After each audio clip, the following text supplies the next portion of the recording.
no tenga miedo de aprender.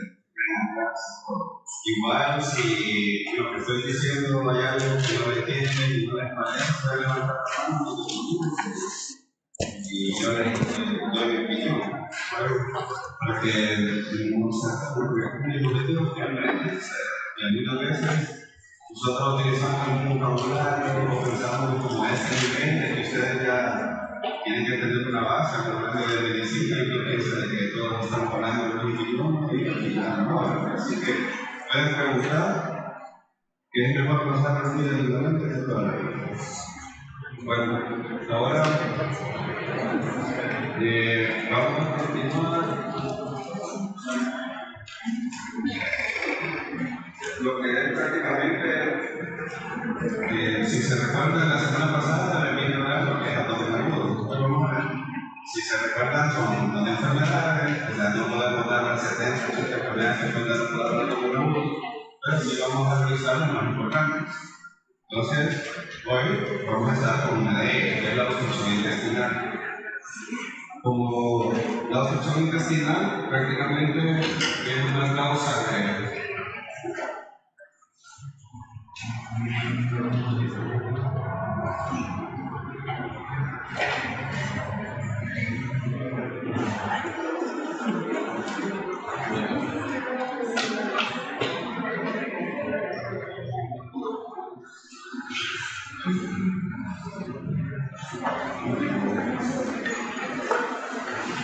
esta es la definición, como les decía, la obstrucción intestinal prácticamente es una de las causas principales de un abdomen agudo, de lo que llega a las emergencias.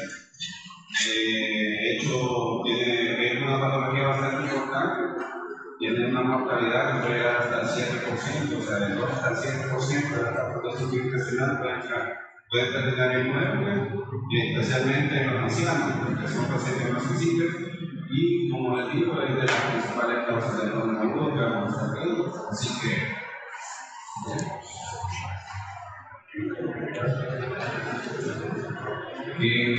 recordando un poquito de historia, esto prácticamente para que vean que este problema prácticamente desde los inicios de la medicina se han empezado a dar este tipo de problemas, y aquí tenemos algunos datos solo para recordar. Si ven, 350 años antes de Cristo, el Praxíteles dice que ahí en esos escritos se encontró que había ya realizado un procedimiento quirúrgico para reducir la obstrucción intestinal.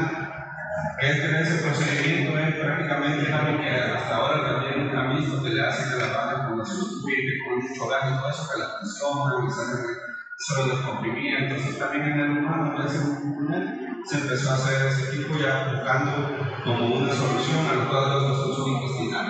Y en 1885, que es prácticamente cuando empieza la cirugía moderna, la ya describe que tuvo una resolución quirúrgica con una técnica séptica, o sea, utilizando los principios de sepsia y supuestamente había resuelto ya un caso de obstrucción intestinal.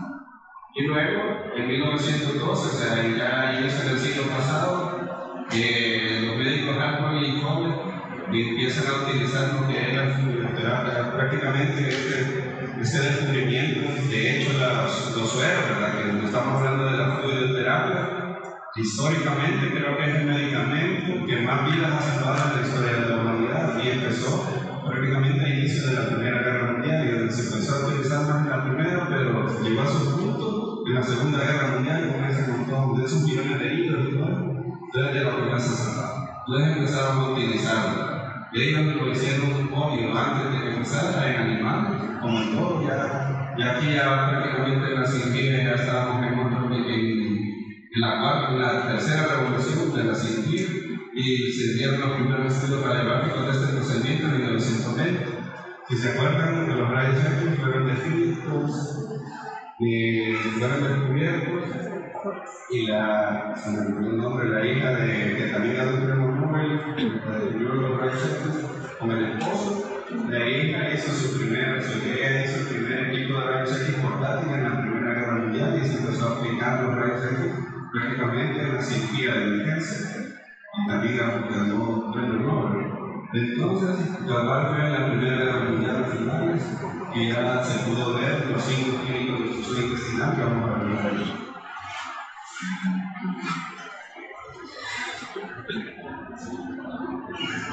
Ya en 1933, ya como ven, ya prácticamente en esa época está bien metida los inicios, ya empezando la Segunda Guerra Mundial y todo eso, porque si saben, en la guerra, la Grande Guerra que ha habido, donde más descubrimientos, hemos descubierto medicamentos, hemos aplicado técnicas nuevas, todo ha sido donde más, como le digo, donde más aportes ha habido a la cirugía, pues, y lo más ha evolucionado. Entonces se empezó a dar el manejo conservador, aquí desde el punto de vista que se colocaba sobre las solásticas, se descomprimía y en algunos casos resolvían. Probablemente muchos de esos han de haber sido hidrodinámicos, no obstructivos, pero una gran mayoría resolvía, entonces empezaron a ser un poco más conservadores. Ya en 1934, Miller y Gao introducen el uso de la sonda ya como parte de un protocolo de atención. Y logran resolver, según los escritos, un 80% de los cuadros de obstrucción intestinal, que me imagino que muchos de ellos en esa etapa no se podía diferenciar si era obstructivo o un abdomen agudo funcional. Ya en 1978, Douglas hace el uso prácticamente de la endoscopía flexible, que es lo que conocemos ahorita como colonoscopía, y se empezaron a resolver algunos cuadros de obstrucción intestinal, y así se ha venido buscando. Pero al final, todos esos cuadros mecánicos siempre terminan siendo la cirugía. Y si hablamos un poquito más, en 1942 para acá, que se empezaba a aplicar la cirugía de eliminación, o sea, la laparoscopía, en los primeros etapas del 92 no se utilizaba para la obstrucción intestinal porque prácticamente no se tiene espacio para operar. Pero ya en los últimos 10 años se ha empezado también con la laparoscopía como otra herramienta para resolver algunos cuadros de obstrucción intestinal, porque hemos venido teniendo mejores técnicas, mejor equipo, mejor movilidad y también la curva de aprendizaje hemos evolucionado los cirujanos en la parte de la cirugía. Entonces, la laparoscopía prácticamente es la última etapa en la atención de la cirugía, que es una etapa que estamos todavía viviendo, que es como la cuarta revolución en cirugía. Entonces, como habíamos visto ahí en la definición, o sea, la obstrucción intestinal prácticamente es la obstrucción del paso de la heces y aire a través del tubo digestivo. O sea, eso se define. Que puede ser, o sea, de origen, como le digo, extrínseco, intraluminal o sobre la pared del intestino. Entonces, en base a lo que son su patogenia y grado de función, hay varias clasificaciones. Aquí tenemos que según la patogenia, el líquido puede ser mecánico o funcional. O sea, mecánico cualquier cosa que esté obstruyendo, ya sea dentro del lumen, un fecaloma, que esté el problema en la pared, intramural o extrínseco, que lo está obstruyendo algo mecánico, entonces la obstrucción intestinal es mecánica. Y cuando la obstrucción es mecánica, es cirugía. No lo va a resolver otra cosa más que la cirugía. Eso. El obstrucción intestinal funcional, que prácticamente es un hidrodinámico cuando entra, o sea, sí hay posibilidad de la heces, sí hay posibilidad que pase los gases, pero por eso es un problema funcional, o sea, es un problema de movilidad, entonces no va a terminar en cirugía, es lo que hace un tratamiento médico. Luego, tenemos la siguiente clasificación que según su nivel de obstrucción, la obstrucción intestinal puede ser alta o baja. ¿Alguien de ustedes sabe cuál es la estructura anatómica para decir que aquí es una obstrucción alta y aquí en adelante es una obstrucción baja?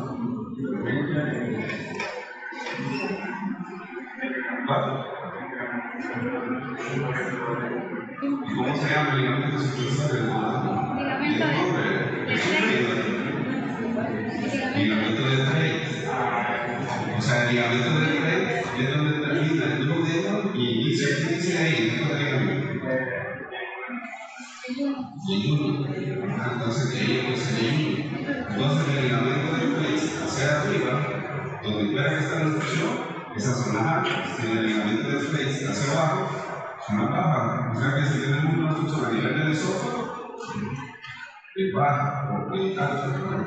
Exacto. Si podemos tener a nivel del estómago o a nivel del duodeno, pues a lo mejor es esa parte. Y si es baja, es el ligamento por ahí. Y después, cuando vemos la fisiopatología,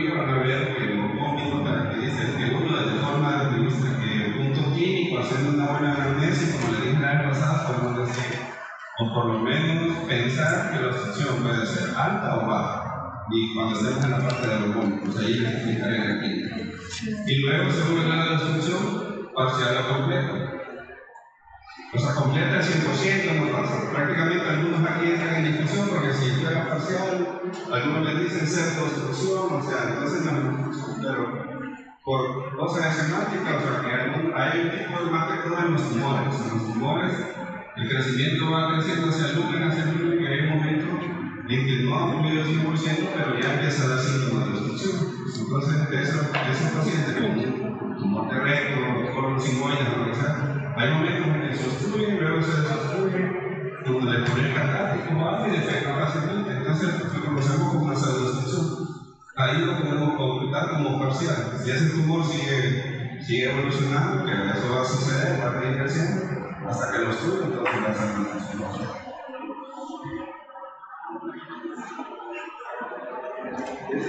En base a la clasificación. La epidemiología, eso es lo que les había dicho, viene hasta un 6% y en los ancianos hasta un 14%, como les decía, puede llegar a la mortalidad, o sea que es bastante importante. Las adherencias, aquí tenemos otro cuadrito para que vean cuál es la causa más importante de obstrucción intestinal. Entonces podemos ver que las adherencias, que son cicatrices intraabdominales, que lo que hacen es una obstrucción, por ahí traigo una imagen para explicarlo. Y de hecho, tiene un par de diapositivas para explicar las adherencias porque es la principal causa. Si ven, el 60% de las obstrucciones son por adherencia. Los tumores ocupan un 20%. Las hernias son muy fáciles de diagnosticar, pero ya ha pasado que nos piden interconsulta, los pacientes ya con casos ingresados. Y cuando llegamos a examinar, por eso es importante, como les decía, para examinar hay que descubrir toda la zona. Ahí tienen la hernia inguinal o una hernia femoral que no se ve, y ahí está la causa de la obstrucción. Y cirugía, aparte de la reducción. Y luego viene el otro 10% que están enfermedades inflamatorias intestinales, que son bastante raras, o sea, un 5%, no tan raras, pero y misceláneas dentro de todas las demás causas. Aquí en las inflamatorias está la enfermedad de Crohn, por ejemplo, y puede también llegar a obstruir. Procesos inflamatorios son inflamados en las paredes, no hacia adentro, forman adherencia y también se pueden presentar como cuadros obstructivos. Pueden debutar por eso. Ahí prácticamente, como les había dicho, vienen las primeras tres causas y luego tenemos todas estas que las vamos a ir viendo. Vamos a seguir viendo, solamente ya. Luego, como les decía, aquí están la intestinal alta y la baja. Prácticamente, ¿cuáles son las causas de las obstrucciones altas y bajas? Siempre, si ven, la cría en las adherencias, en las altas son la primera causa. Luego van las hernias, los tumores, prácticamente la intussuscepción. Para que no saben qué es la intussuscepción es cuando el asa de intestino se mete en la misma asa, ya sea porque tiene una tubación en la pared pequeña o cuando empleo otra cosa, es como que me pega con un calcetín sobre esa metera, en la misma asa, se mete sobre ella.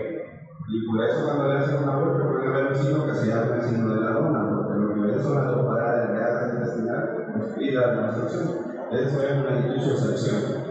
Un cólculo, creo que la pasada se lo expliqué, cuando hay una rotación sobre su eje en el meso y que también puede llegar a subir la luz del intestino.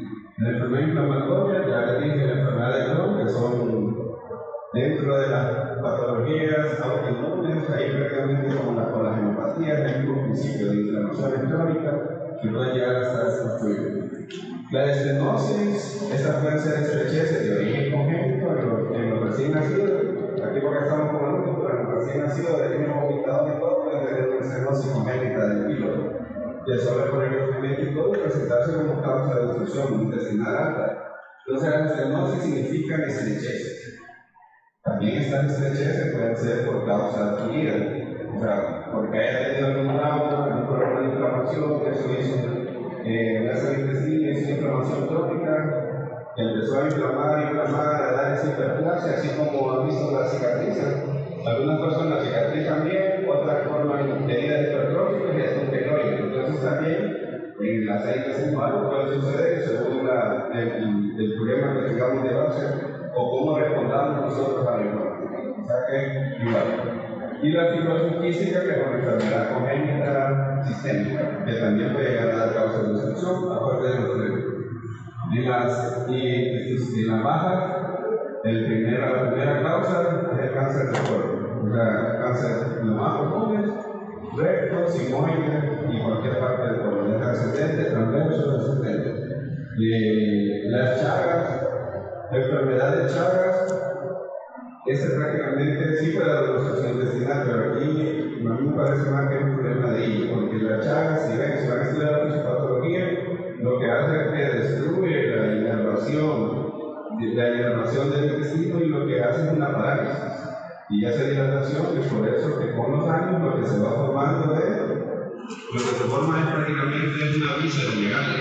Tenemos un cuerpo gigante, incluso para son vísceras legales. Entonces, en el sigmoide, ese sigmoide gigante, lo que sucede es el líquido, porque es bien grande, no se contrae bien y hace un polvo. Entonces, por eso pueden ser causas también de obstrucción intestinal, por la Chagas. En la ropa también lo he marcado ahí, porque aquí las heces vamos a tener varias. Ustedes van a escuchar el término impactación fecal, más que todo de los ancianos.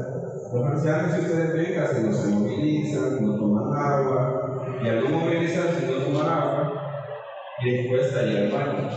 Y la función principal del colon es que mueve exclusivamente absorber los líquidos, los más como el peristaltismo, el caminar, que es una parte importante para estimular el peristaltismo y ir al baño a defecar. Estos abuelitos lo que hacen es a veces se van entrando, se van impactando y pueden presentar cuadros de obstrucción. Pero esta impactación fecal, con poner un enema varitado, darle líquido o tomar un catártico, cualquier catártico de lo que hay en el mercado, entonces el paciente va al baño, da diarrea y con eso le resolvemos. Pero si este paciente continúa con eso, no le damos tratamiento, estas veces van agarrando mayor consistencia. Y hay momentos que pueden formar realmente unas heces como piedra. Es lo que se llama coproído. Ya cuando sucede eso, sí puede dar una obstrucción intestinal. O sea que cuando ya hay una formación de coproído, puede llegar a dar un cuadro de obstrucción intestinal. Pero siempre, no de un solo lo vamos a operar. Siempre se intenta un poco, si se puede hacer la heces y todo, pero si ya está muy pétrea, entonces obvio va a terminar en cirugía.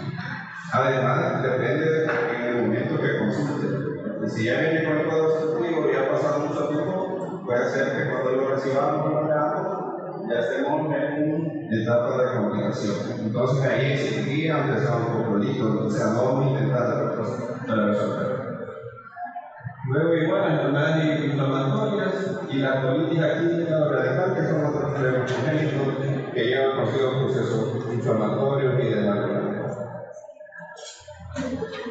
Entonces, igual, siguiendo las causas mecánicas, que son las que nos competen a nosotros, que nos van a terminar en cirugía, pueden prácticamente, según su ubicación en el asa intestino, pueden ser intraluminales, pueden ser intramurales, o sea, en las capas de músculo que tenemos, o extraluminales. Y aquí tenemos los ejemplos.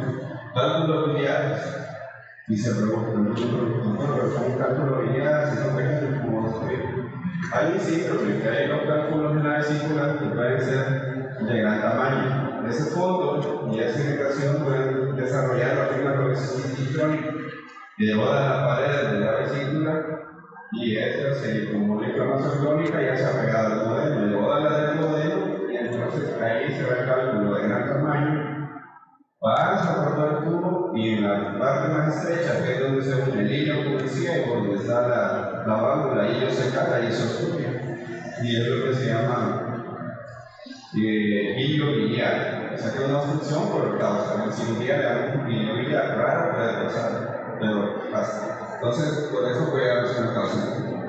Besoares, les saben los pacientes que generalmente son pacientes psiquiátricos, que como hay gente que tiene la manía, se come el pelo, se va acumulando en el estómago, en el intestino, hasta que se obstruye. Comen algunas cosas que no se pueden digerir, entonces los besoares también su causa. Cuerpo extraño es lo mismo, cuerpo extraño se lo pueden tragar porque tienen un problema psiquiátrico o una pica con él. o simplemente porque hubo un accidente, tal vez alguien estaba con una tapa de una botella de agua o algo, le hablan con una moneda, se la traga, entonces puede dar también cuando pasa a la parte nociva. Entonces los cuerpos extraños también. Los parásitos en estos casos ya se ven menos, pero en 1940, 50, 60, que como les digo, las formas de vida del salvadoreño promedio no tenían agua potable, no se lavaban las manos, pisos de tierra, un montón de cosas, entonces las caries eran bastante comunes, cariáceas. Además que el acceso a medicamentos no era mucho como ahora. Entonces podía llegar a tener una infestación bien grande que podía estar obstruir el intestino. Yo a inicios, cuando empezaba a cirugía, quizás como dos casos de infección por año. Y luego infección fecal, que ya la habíamos dicho. Y luego, lo que son las intramurales, las neoplasias. En la neoplasia que se origina, por ejemplo, de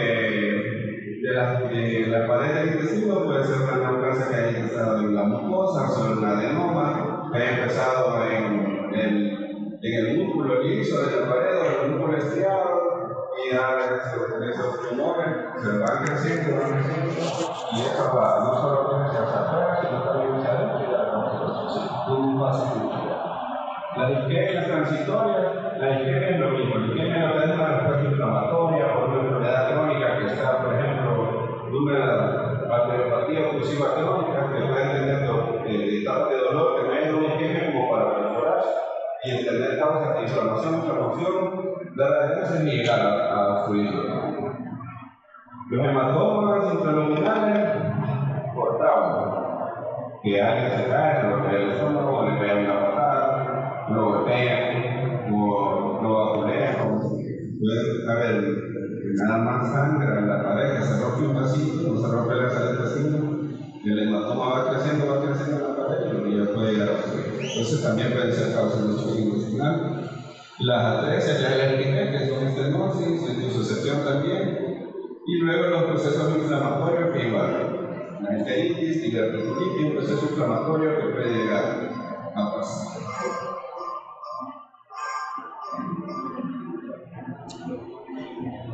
Luego tenemos las extraabdominales, que aquí va la causa principal, que son las adherencias. Las adherencias son esas cicatrices, ya vamos a ver ahí una fotografía y todo, que son de las que nos obstruyen. Las hernias también, o sea, una hernia prácticamente es el anillo herniano que puede subir las hernias, se mete en el defecto, se atrapa y ya no pasa, y eso causa obstrucción. Luego cálculos, malrotación intestinal, que es lo mismo prácticamente, solo lo contrario, y cuerpos extraños. Si cuerpo extraño que se exterior y está comprimiendo, también puede obstruir el paso del intestino, de las heces, y el páncreas anular, que es una variante anatómica, no es una malformación, es una variante anatómica. Si se recuerdan cuando se llama en biología del páncreas, espero que hayan tenido primera vez. Y cuando se origina el páncreas tiene dos yemas de origen, ¿se acuerdan? En una anterior y una posterior. Esas dos empiezan a crecer cuando rota el intestino y se hace esta rotación de la sangre desintegrada, queda la yema donde se origina el cuerpo del páncreas y el cuerpo intestinado y el cuerpo y la cola. Entonces ahí está el proceso intestinal del cuerpo y la cola, es tan grande que casi se une y entonces forma un páncreas. Eso es lo que sucede y eso puede obstruir lo que es el duodeno, porque el duodeno es el que pasa por ahí. Entonces, las causas de obstrucción intestinal son raras, pero hay que saberlo. El hilo dinámico solo le pongo porque este es un diagnóstico diferencial, o sea, que es el hilo dinámico, que eso nunca se va a operar. O sea, si lo que tiene es una peritonitis, lo que necesita ese paciente es la cirugía es ir a lavar, pero no lo vamos a sustituir prácticamente solo hacer un lavado de cavidad y con eso va a mejorar. Y que es lo más común, o sea, el absceso, inflamación, pero la causa más común de hilo dinámico es en el postoperatorio, o sea, una cirugía antes por efecto del anestésico, por falta de movilidad, del postoperatorio, que si en las primeras 24 48 horas que hemos operado a alguien, no hay cirugía de y no hay defecado, está descendiendo, no hay de preocuparse, que y él se va a resolver solo, no necesita cirugía. Luego, la isquemia, la fractura de columna vertebral, que pueden dar igual reflejo, dilatación de asa intestino, y no se les pasa el cuadro de pancreatitis, que es hasta un signo de la cuadro de pancreatitis que se llama la asa sentinela, que por dolor y irritación no se mueve la asa, y la que está ahí cerca del páncreas. Y ahí hay hidroelio y todo eso, y la pancreatitis puede simular también un cuadro científico, pero la que estamos en un medio dinámico. Cólico renal, la metástasis, también puede tener ese tipo de problemas y hay que valorarlo si necesitan cirugía, pero generalmente no. Y las extraabdominales, igual, pueden disminuir el peristaltismo con una neumonía basal bien grave, con el dolor repetido y todo, entonces disminuir y está frente a un hilo dinámico. Insuficiencia cardíaca, mismo problema.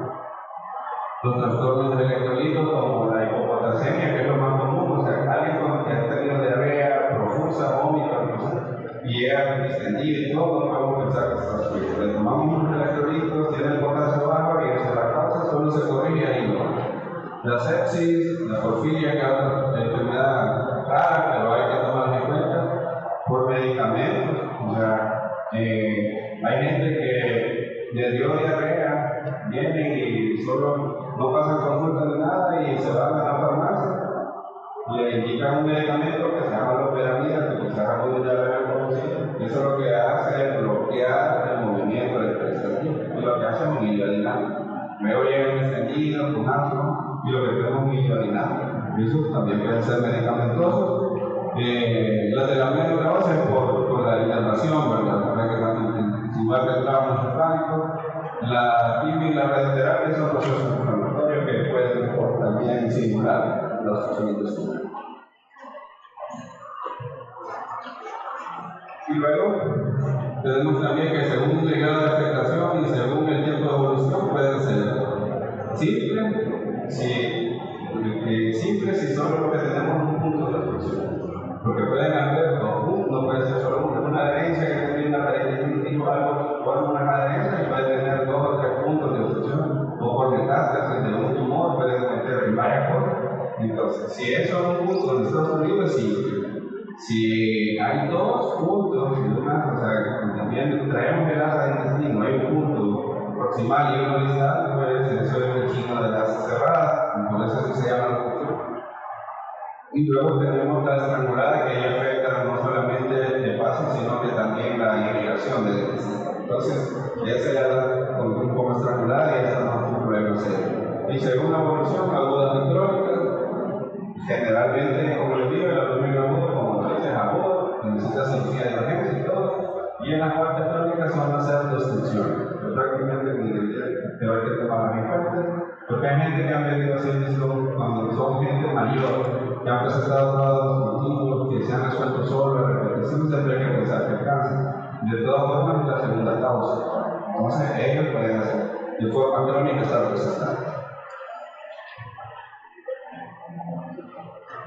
Y aquí, la imagen no se ve bien, pero aquí podemos ver adherencia. Aquí pueden ver un punto de adherencia. Un punto de adherencia es ser 2 asas. Y esa es una adherencia aquí bastante fijo. Estas son las adherencias, son como cicatrices que pueden estar haciendo. Ven aquí el útero, la adherencia, la asa del intestino aquí está doblada en esta punta de ahí y es puntido por sí. Y la fisiopatología de las adherencias, prácticamente las adherencias pueden ser secundarias a una cirugía, por eso que en el historia clínica hay que ver si tiene cirugía previa, si tiene cicatriz, si ha hecho hipertrofia, si está hipertrófica la cicatriz, lo más probable es que forma adherencia, porque tiende a responder con bastante inflamación al trauma, y luego de eso, toda la diagnóstica, o sea, es lo primero que puede interesar. Por aquí creo que tengo acá. Esta es la fisiopatología de las adherencias. O sea, como en todo proceso inflamatorio y la parte de cicatrización, se encuentran que las mismas cosas, que hay edema, hiperemia, porque es el mecanismo, ¿verdad? Que ahí se liberan componentes químicos que hacen la respuesta inflamatoria, como es la histamina, la acidina, esas sustancias vasoactivas, vasoproliferativas. Luego viene la lisina para desaparecerla, pero si esa inflamación continúa, entonces quedan las adherencias, se vuelven firmes y son prácticamente lo que causa la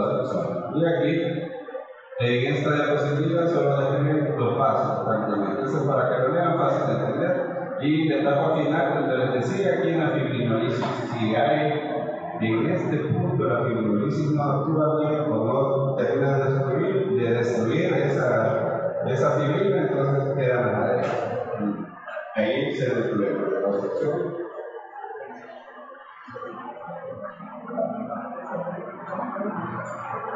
Las adherencias por origen quirúrgico el 86%, o sea, casi todas.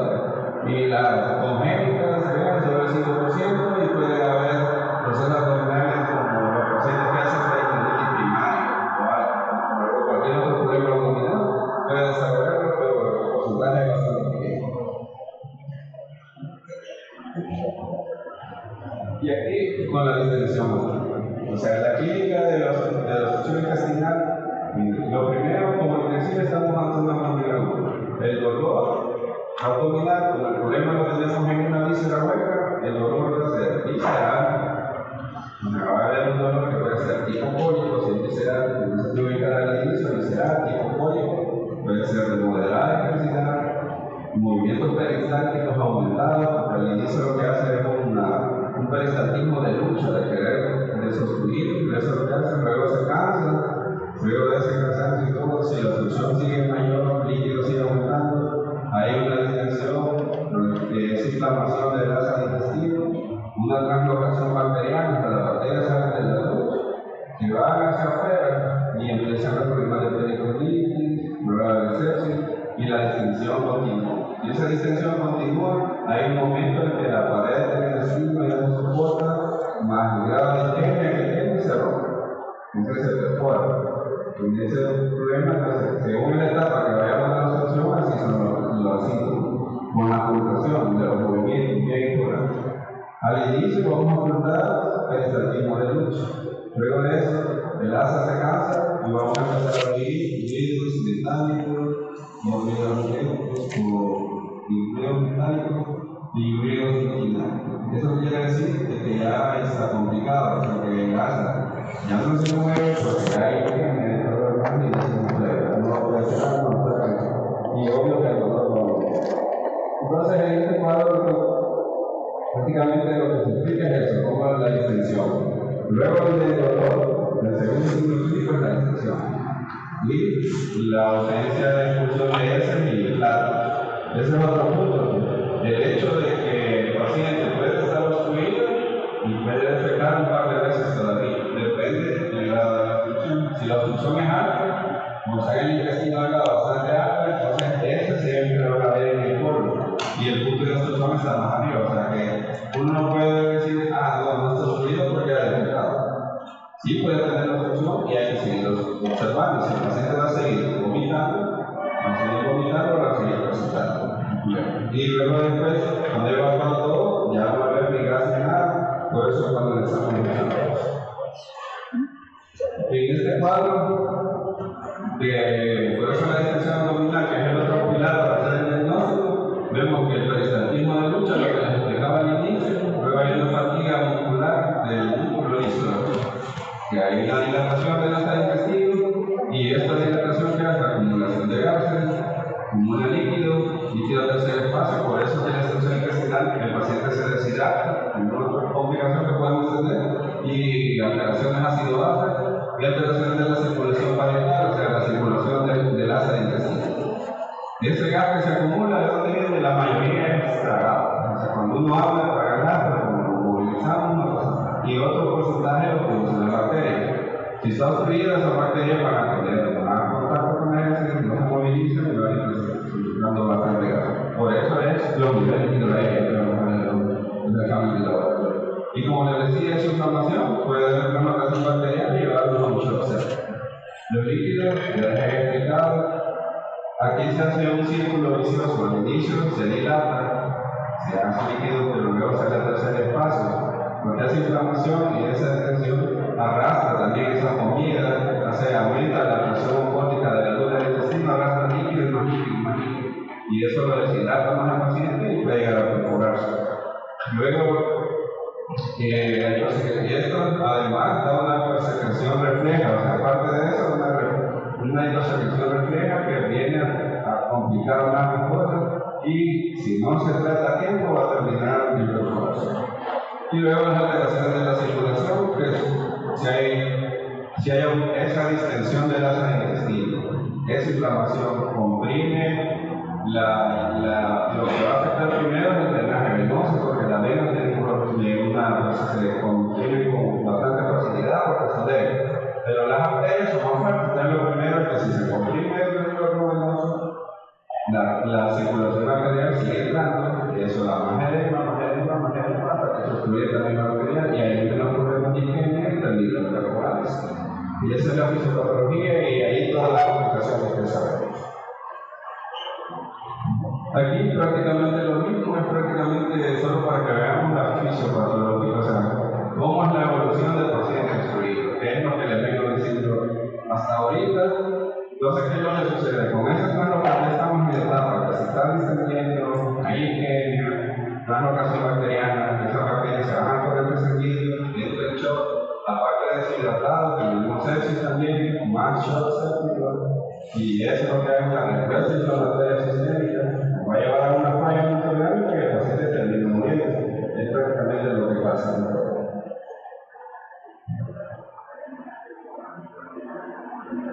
Eso solo para recordar que también con la actuación de los líquidos y todo, como hay esa deshidratación, se activa el sistema renina-angiotensina que empieza a depender más y todo el problema. Eso es de fisiología, si se reforma, con la hormona, ese equilibrio de la hormona antidiurética, lo de los electrolitos, y por eso pierde más potasio y todo lo demás, y se vuelve un círculo vicioso y más deshidratación.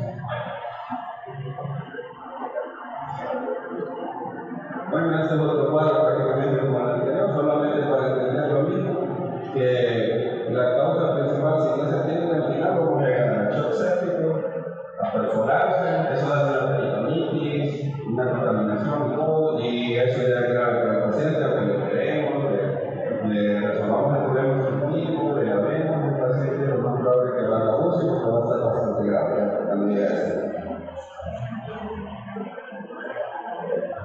El estrangulamiento, o sea, esto es cuando por una adherencia lo que sucede es que empieza a comprometer lo vascular, prácticamente eso. O sea, está obstruido ya sea por una herida o por emociones, pero en lo vascular tenemos una etapa de no retorno una vez, por eso es que también la parte de circulación hay que ir con el tiempo.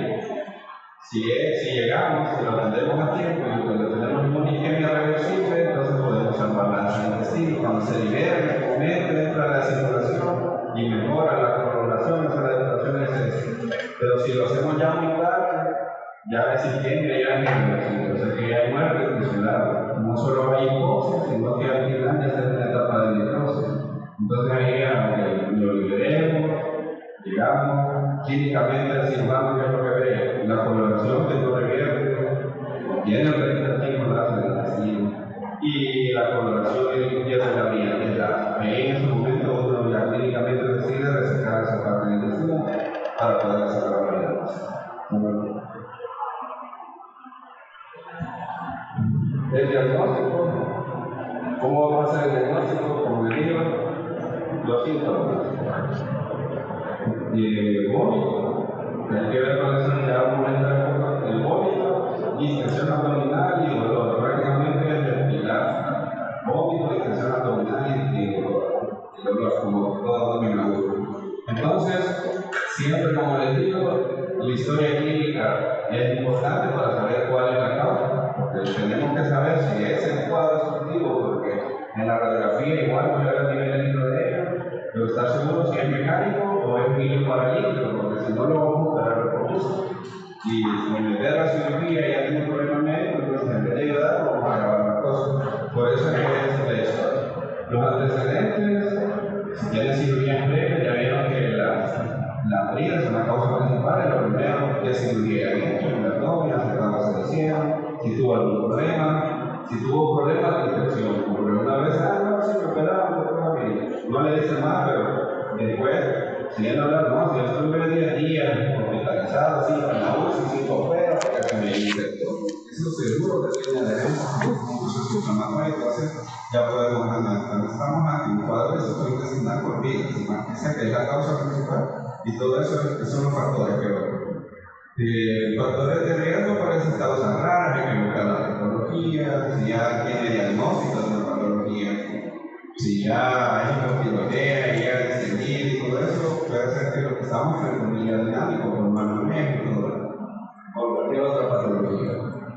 Los tratamientos previos que ha tenido, también si tiene antecedentes de trauma, que le haya tenido trauma cerrado del abdomen y que ha tenido cuadros de peritonitis y pancreatitis, aunque haya resuelto médicamente, pero esa inflamación puede haber formado adherencia y también dar cuadros de disfunción intestinal. Y el estado de salud del paciente que se evalúa en el momento que puede llegar delicado dependiendo de la etapa de admisión.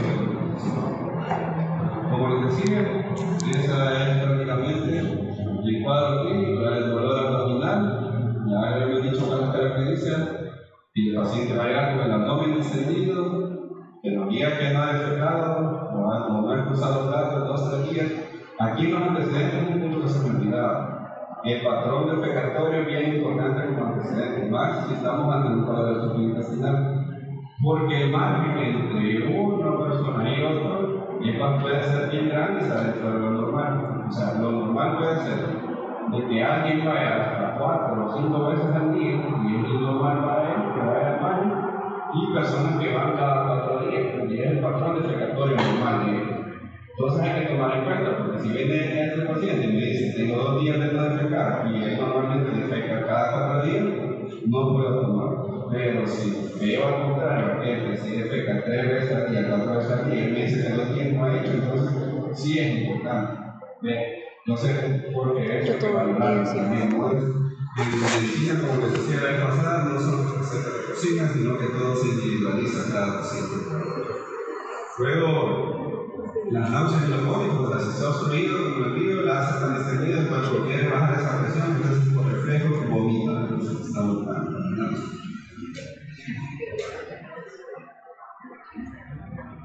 El dolor, como le dije, como es una víscera hueca, el tubo digestivo va a ser un dolor visceral, va a estar difuso, dependiendo de toda la ubicación, porque es un enlace de intestino, es una víscera y la inervación es parasimpática, simpática, difuso, no la vamos a poder localizar.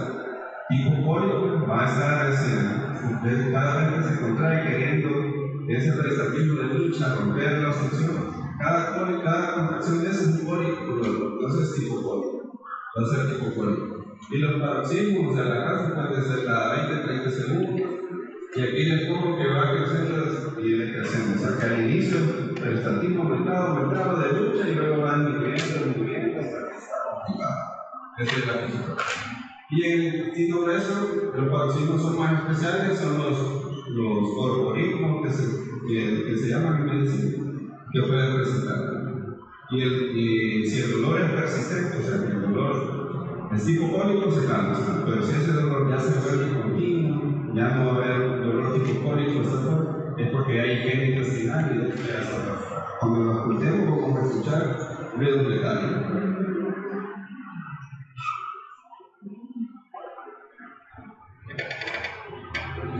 En este cuadro lo clasifican como obstrucciones altas, medias y bajas, y no alta y baja. Si van a ver, es bien fácil. ¿Cuál es aquí? Por eso es muy importante lo de los ojos. Si la obstrucción está alta, o sea, que se ubiquen anatómicamente de la médula de Tracy, pero sobre todo del estómago y el esófago, si la obstrucción es alta, ¿qué va a suceder? Que los vómitos van a ser tempranos. O sea, porque solo va a comer, va a tener un ratito y lo vomita. Van a tener características prácticamente gástricas, o sea, solo como masticado del borde, nada más. Esa va a ser la característica. Van a ser de frecuencia alta, hasta vomitando y esa característica. Y la cantidad no es tan grande. La cantidad, ¿por qué? Porque lo poco que come el ratito viene para afuera. Eso nos dice que el problema es alto. La obstrucción intestinal baja.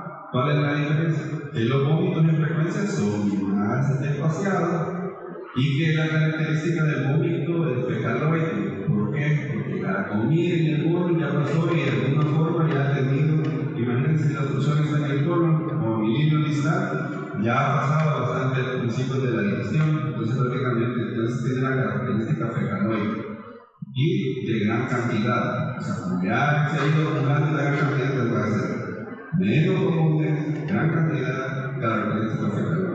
Entonces, importante en la función intestinal describir los vómitos, porque nos da ese punto.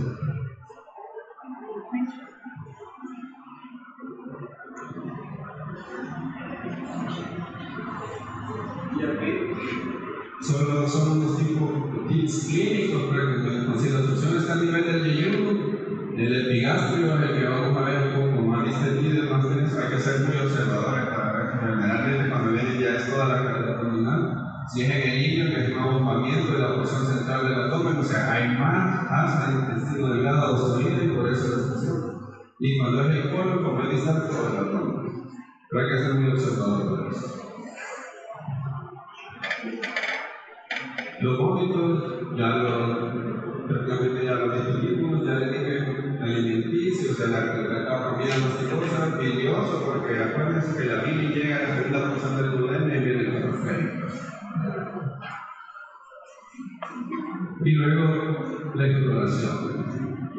La exploración física, después que sigue el cuadro clínico, ya vimos los pilares: dolor, distensión, vómito, y también puede tener características de deshidratación.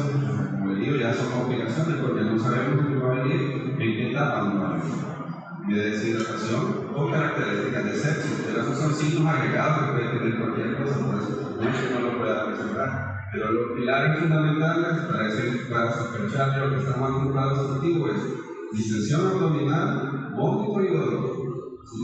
Y dolor. Entonces, como ya sabemos que puede estar complicado, ¿cuáles son las complicaciones de la nutrición intestinal? Deshidratación, desbalance hidroelectrolítico, o sea, hipoglucemia, lo que sea, sepsis, tensión. Entonces, veo que cuando voy a examinar a este paciente, los signos vitales son muy importantes. No me lo voy a inventar, como la presión. Puede ser que la presión esté normal, pero la frecuencia cardíaca sea a 130, porque en alguien hipotenso, lo primero que cambia es la frecuencia cardíaca. Ya cuando alguien está con presiones bajas es porque ya sabía que había tenido un shock prolongado. Y eso puede ser que tenga problemas de deshidratación y de balance hidroelectrolítico. Entonces, lo significa la actitud del paciente.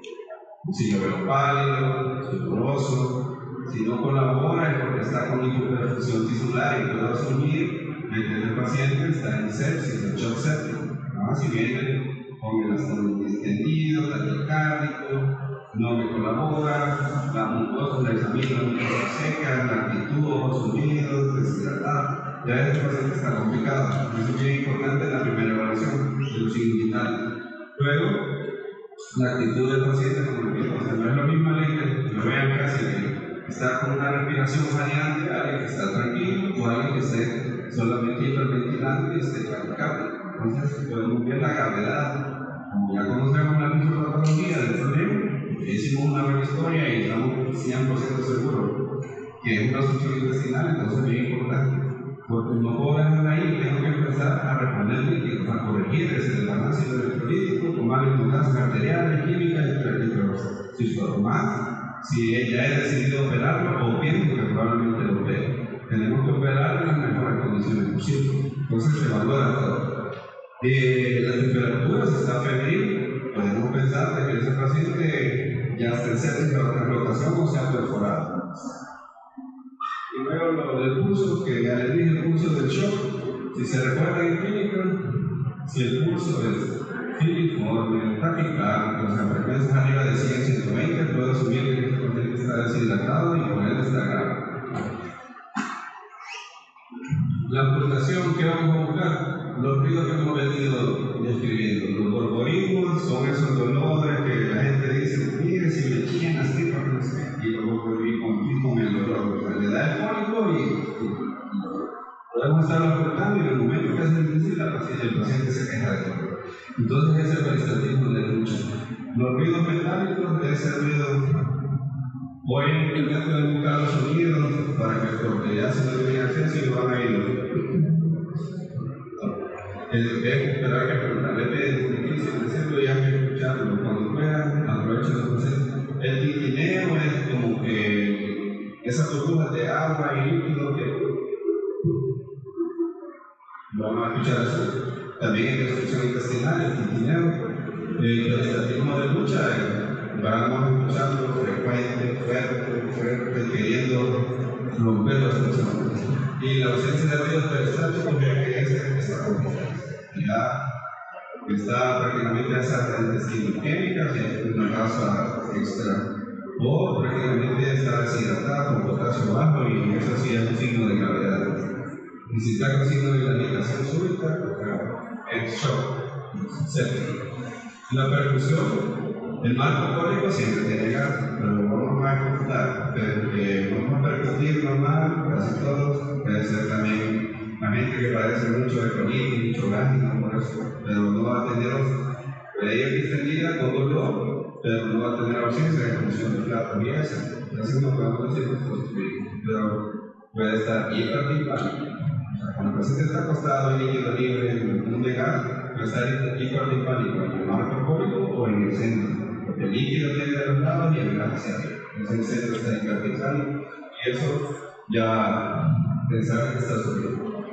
El signo de Joubert es cuando se pierde la materia hepática. Aquí ya podemos decir que el paciente está complicado, que se rompió, o sea que hay gas. Gas bajo diafragma, eso es el signo de Joubert. Pérdida de materia hepática por gas bajo diafragma, y poder decirte que esto sí está complicado. Y si empezamos a percutir una tiroides con líquido libre, que igual perforzado. Está perforado, entonces ha salido líquido. Entonces, podemos sospechar de que estamos en un cuadro complicado. Luego, el examen físico, prácticamente igual como el alumno, hay que ponerse a la derecha del paciente, hay que empezar del punto de dolor más lejos, si es que puede centrarlo, pero aquí el dolor es casi toda la cavidad, no hay ningún lugar, y tener una forma sistemática de estudiar. Y siempre hay que descubrirlo hasta las áreas inguinales y abajo, porque las áreas inguinales o femorales no le bajan la ropa al paciente y se le pasa por alto, y es una causa de distorsión. Es un examen físico completo, como todas las patologías.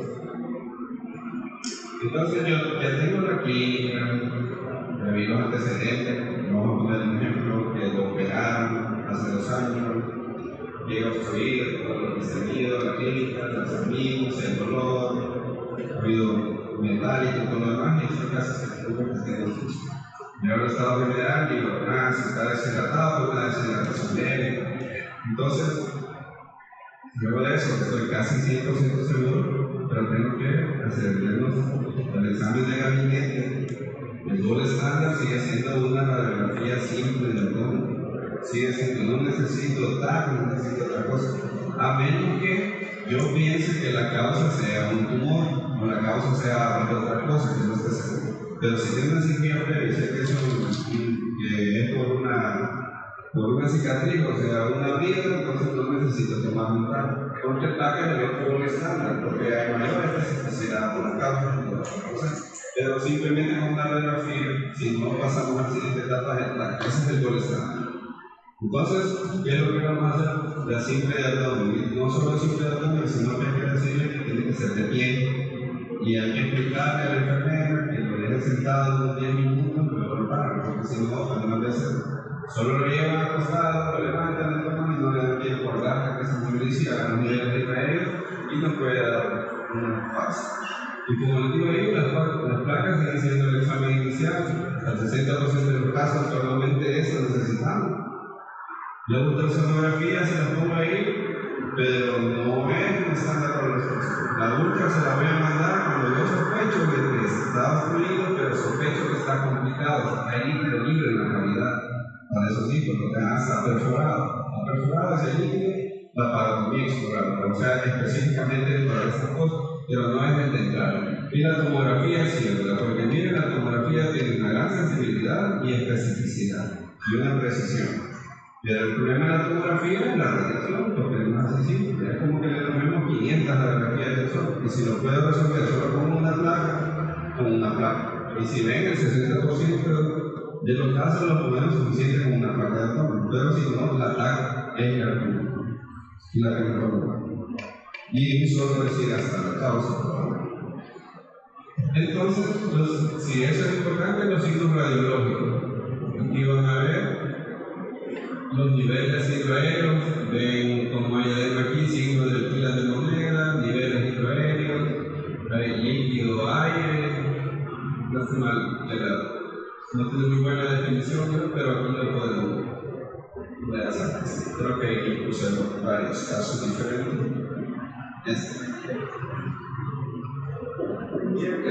El signo de pila de moneda. Pueden ver la gasa de intestino toda inflamada, por un lado, y un poquito de como cocido en polvo, que antes de la obstrucción. Aquí, este está en el colon, la obstrucción, y podemos ver los niveles hidroaéreos bastante gas, en el colon ascendente, bastante gas, un poquito de líquido libre, acá está, una causa intestinal. Y el signo del grano de café, que es de colon, prácticamente es una que ya no tiene batería cerca, pero aquí ven la forma del grano de café. Entonces, la obstrucción es una instrucción baja y más en general en el colon. Por eso le ponen la figura ahí para que lo veamos. Aquí podemos ver una radiografía de ver el signo de la escalera. Si pueden ver el signo de la escalera y todo eso, niveles hidroaéreos de obstrucción intestinal. Si ven diferentes formas de que nuestra intestino está obstruido, o sea que la clínica con los exámenes se complementan para hacer el diagnóstico definitivo. Aquí está el esquema del grano de café y aquí tengo un ejemplo.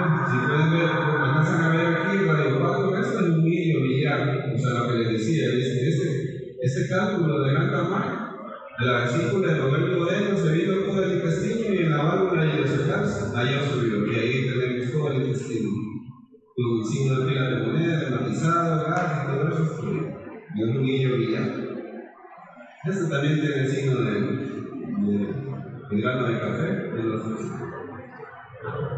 acá podemos ver bastante gas, ven la válvula del colon ascendente, bastante gas, mucho gas, no hay gas distal también, esto no podemos asegurar 100% que está obstruido, porque solo hay gas y no hay nivel hidroaéreo ni hay gas distal, entonces podemos decir que estamos ante una colitis o algo para que vean.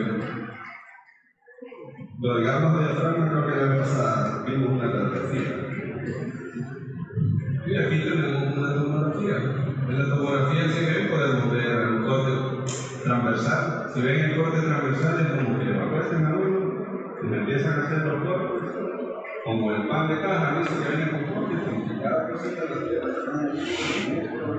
Entonces uno tiene que ubicarse anatómicamente según la altura donde vengo cortando y en la TAC, cuando está en el monitor, podemos utilizar no solamente el corte transversal, el coronario, sanitario, y podemos hacer una imagen tridimensional, aunque ahora hay programas que le pueden hacer la imagen.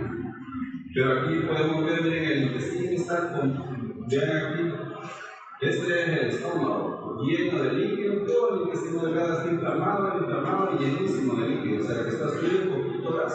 Está acá. Aquí está, de seguro el paciente está de pie, pero en esta costada ya podemos ver este montón de líquido. Si ven los niveles hidroaéreos. Y en el TAC hay que buscar si el gas fuera.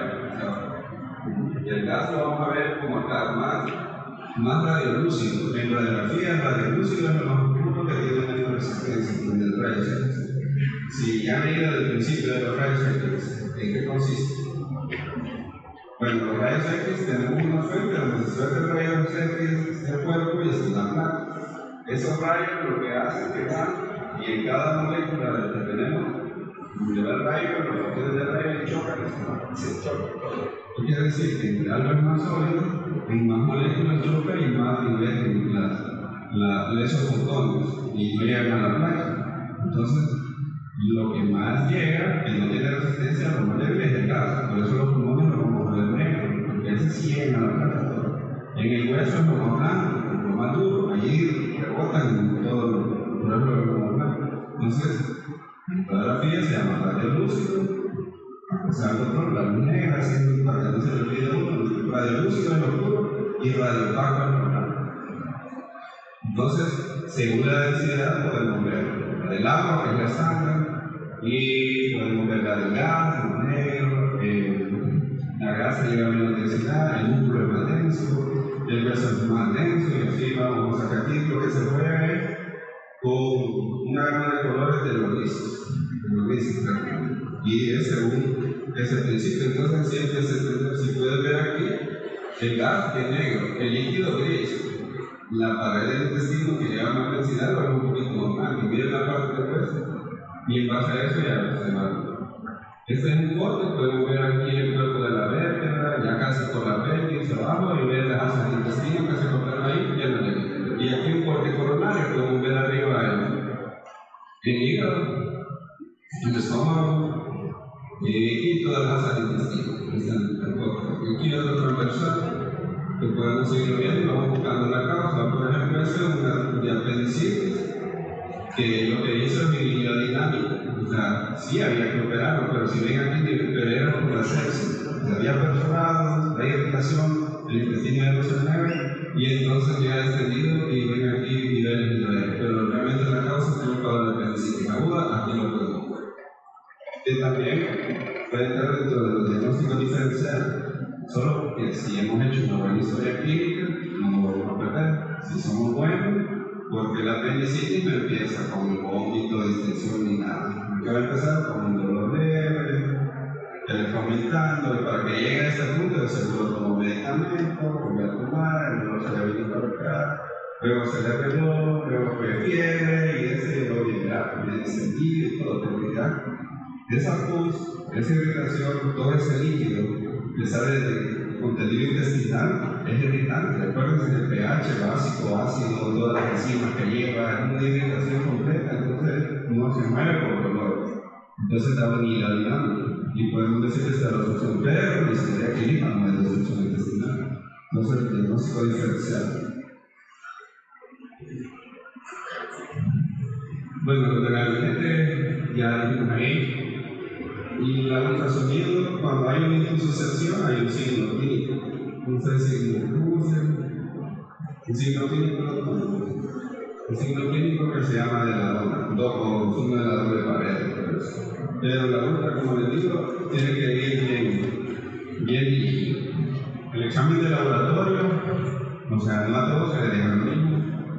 ¿A quién le voy a dejar yo? Un hemograma, porque probablemente lo voy a operar para saber si está complicado, ¿no? Con la leucocitosis, ver las plaquetas, la plaquetopenia puede ser signo de sepsis también, no solo la leucocitosis. Entonces, todas esas cosas, además que lo voy a someter a cirugía, que tiene que tener bien las plaquetas, y no voy a tener problemas de sangramiento en el curso operatorio. Después del hemograma, que las complicaciones que hay, el balance de electrolitos, tengo que tomar sodio, potasio, prueba de función renal, o sea, creatinina, nitrógeno médico, y calcularle la tasa de filtración si llega deshidratado. Entonces, todos los exámenes los vamos a ir dirigiendo. La gasometría arterial, si ya va bien delicado, lo más probable es que este paciente llegue en acidosis metabólica, porque esos iones de hidrógeno empiezan a acumular por el metabolismo aeróbico, anaeróbico, el shock, todo lo demás. Entonces también gases arteriales, y la deshidrogenasa láctica si hasta con un problema de falla hepática y todo, o sea, dependiendo. Si es un paciente diabético o que le baja la glucosa, una glucosidad, según la patología que tiene, puedo complementar. Entonces, los exámenes de laboratorio se dejan según la complicación y según los problemas. Los tiempos también. Y entonces, en los exámenes de pelo vamos a hacer un análisis de todo. ¿Para qué se sirve? Primero, si tiene desbalance, tengo que corregirlo. Si tiene desbalance de ácido base, tengo que corregirlo. Y adaptar al paciente, o sea, mejorar su estado fisiológico. Si es muy dinámico, igual lo tengo que mejorar y resolver, aparte de corregirle por qué tiene dinámico. Y si es quirúrgico, o sea, si es mecánico, lo preparo porque lo voy a meter a todas las personas en mejores condiciones. No es que ahorita se lo cometa, sabe, se muere en el tránsito porque no va a aguantar el trauma químico. Entonces, por esa razón se dejan todos los exámenes. Y aquí pueden ver los datos analíticos. La analítica es la química, para los compañeros siempre dicen analítico es la química, todo para saber el estado general del paciente y meterlos a la persona en las mejores condiciones fisiológicas. Y el tratamiento es prácticamente lo que les he vendido.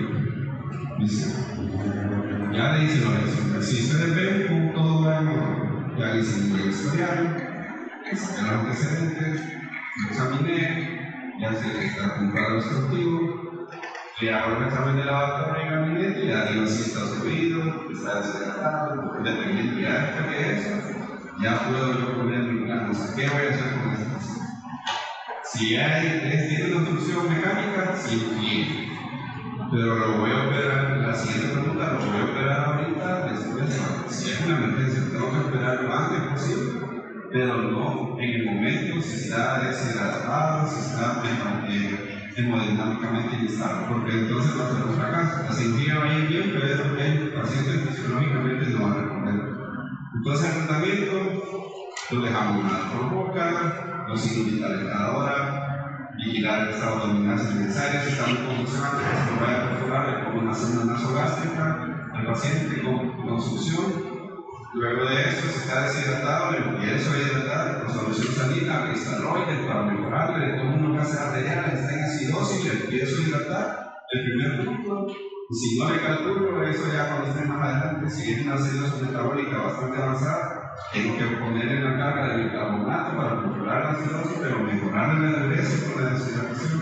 Si está en el programa con anemia, tengo que ponerle sangre porque por eso me si está con plaquetas bajas, necesito transfundirle plaquetas porque la sepsis la puede dar plaquetopenia si está un paciente bien delicado. Y los tiempos de coagulación, si están prolongados por la sepsis, tengo que ver si le dejo plasma fresco congelado, o sea, y tomar todos los exámenes. Ya después de eso, me empiezo a estabilizar, me saco de la acidosis, me empiezo a llenar, me mejorar, entonces lo puedo pasar hasta la recuperación. Prácticamente así es como se maneja un supuesto, todos los pacientes. Esa es la forma de abordar al paciente, o sea, verlo como un todo. Entonces, como les digo, la decisión terapéutica no es que esto le voy a hacer. Si ven, todo se individualiza, por eso yo les pongo ejemplos que hago. Si alguien llega y veo que se está obstruida, veo que tiene los niveles, pero está bien hidratada, no está taquicárdica, está tranquilo, le tomo los exámenes que están normales, entonces solo pongo un suelito, todo lo pasa a la operación en un momento, no pasa nada. Pero si llega ya delicado, entonces el abordaje es diferente, entonces por eso dice individualizar al paciente. Eso es todo en la medicina. Siempre hay que individualizar al paciente. Aunque estemos ante una misma enfermedad, todas las personas somos diferentes y todos respondemos de forma diferente. Eso funciona aquí en general. O sea, no lo hagan así como receta de cocina, no que se individualicen los pacientes. La selección del procedimiento quirúrgico más adecuado, eso lo decía el cirujano. O sea, si ustedes, como que alguien diagnóstico y que se necesita que lo vea el cirujano, y ya nosotros decidimos qué cirugía le vamos a hacer y qué abordar. Y luego que según sea la causa, sí el tratamiento, pero ese es otro tema. Ustedes lo que me interesa es que sepan cómo diagnosticarlo y hacer una buena referencia para que lo vean el especialista. El abordaje, ahí mismo yo lo decido, identificar el sitio de obstrucción, que ese es un objetivo en la cirugía, que eso es lo que me compete. Igual el manejo conmigo, me voy a detener ahí porque les voy a preguntar.